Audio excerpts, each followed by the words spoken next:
हाँ, ये जो उल्टा सीधा सोच है ना, ये दोनों फंसाने वाली है। हम कर्तव्य को सोचें और कर्तव्य को करें, उसमें निगेटिव पॉजिटिव कुछ भावना ना करें और राधा राधा जपें, तो ये ठीक हो जाएगा।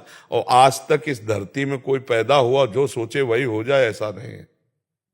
भगवान के बाप दशरथ जी थे ना, उन्होंने सोचा कि कल सुबह जो है रघुनाथ जी को राज्याभिषेक दे देंगे, और समय के वनवास हो गया, 14 वर्ष का वनवास नहीं हो गया। तो फिर हमारी तुम्हारी सोच कैसे एकदम, और उसके लिए भजन, पुण्य प्रताप और भगवान की कृपा सब मिला के तब, नहीं तो अपनी सोच ही सोच है, केवल सब सोच ही में है, आशा है और सोच है, इसी में जीवन व्यतीत होता चला जाता है, और मर गए, ना आशा काम आई ना सोच काम आया। राधा राधा राधा राधा, इधर उधर मत सोचो, कर्तव्य सोचो। तुम्हें इस समय क्या करना चाहिए, तुम्हारा कर्तव्य क्या है, जो कर्म तुम्हें मिला है वही तुम्हारी पूजा है, उसे मन लगाकर करो और भगवान के लिए करो, तो अभी आनंद का अनुभव होने लगेगा।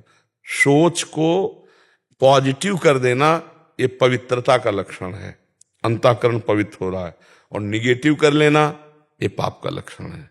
निगेटिव अगर बढ़ती चली गई ना तो डिप्रेशन में भी पहुंचा सकती है निगेटिव सोच। इसको ज्यादा हितकर मत समझिए, वो हानिकारक ही है। पॉजिटिव सोच बढ़ाइए, नाम जप कीजिए और अपने कर्तव्य कर्म को करिए, और परिणाम भगवान के हाथ दे दीजिए। जैसे लाभ आए या हानि आए, सुख आए या दुख आए, जय आए या पराजय, जैसी हमारा कोई प्रारब्ध था, मेहनत किया, परिणाम अनुकूल नहीं आया, ऐसा देखो कि आपसे पाप नहीं होते बच्चा, पीछे पाप तो हुए ही है, क्योंकि पाप पुण्य मिला के ही शरीर बनता है। ये कोई देव शरीर थोड़ी कि केवल पुण्य से बनता है, ये पाप मिला के बनता है। तो हमारे पाप हैं तो वो बाधा नहीं पहुंचाएंगे हमें।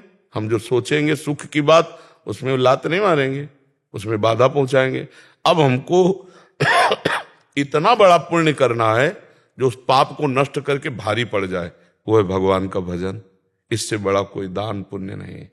राधा राधा राधा, इसमें पैसा का भी खर्चा नहीं, और अंदर ही अंदर जपना है, राधा राधा राधा। आप जप के देखो, निरंतरता लाओ, अधिक से अधिक जपो, और फिर इह परलोक सकल सुख पावत, मेरी सो भैया कृष्ण गुण सन। यहां भी सुख मिलेगा, परलोक में भी सुख मिलेगा। अगर नाम जप करने लगो सब ठीक हो जाएगा। आप देख लो ना, जप के दवाई है, कुछ दिन देख लो, बड़े बड़े महात्माओं ने इस दवा को खाया है, ये बहुत बढ़िया है, बहुत बढ़िया है। मेरे एक मित्र है, वो आपसे बहुत भय करते, वो आप आने से भी डरते हैं क्योंकि वो दुनिया भर के सब खान पान करते हैं। हाँ, इसीलिए को बहुत कोशिश करता हूं कि आप तक ला सकूं, लेकिन वो कहते हैं अगर मैं सामने आया तो आप उनसे सब छीन लेंगे, तो उनको आप तक कैसे लाए? जब द्रवहि दीन दयालु राघो तो साधु संगति पाइए। भगवान जब प्रसन्न होते हैं तो संत समागम दे देते हैं, और भगवान ने स्वयं कहा है कि जो पे दुष्ट हृदय सोई होई, मोरे सन्मुख आओ कि सोई। अगर थोड़ी भी दुष्टता हृदय में रखोगे तो साधु समागम करने में, बताओ, साधु संग निर्भय पद प्रदान करता है, और उनको साधुओं से भय लगता है, ले लगता है। अशुभ, अमंगलकारी, अभक्ष, अपेय, ये जीवन का दोष है, इसको छोड़ना चाहिए। अशुभ अमंगलकारी हैं सब, जो पेय हैं, खाद्य हैं, इनको छोड़ देना चाहिए। आखिरकार शरीर भी छूट जाएगा आज नहीं तो कल, तो वो कार्य कर लो जिसके लिए तुम्हारा शरीर मिला है। इनको छोड़कर भगवान का सुमिरन कर लो, परोपकार कर लो, किसी जीव को बचाओ। हिंसा करके उनके मांस को खाना, शराब पीना, ये गंदी बातें, तो ये तो मनुष्य जीवन के दोष है, इनको त्याग देना चाहिए। हाँ, इसलिए वो डरते हैं कि मतलब जाएंगे तो बाबा कसम खवा देंगे। क्योंकि आप बताओगे, हम ऐसे किसी से नहीं कहते।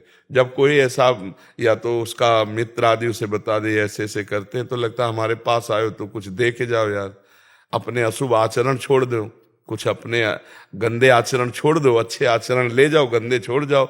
ये वृंदावन भूमि है, यहाँ सब ठीक हो जाएगा। कभी कभी जैसे उनका मंगल तो शुरू हो गया है, क्योंकि वो नहीं आए, उनकी बात तो आपने पहुंचा दी।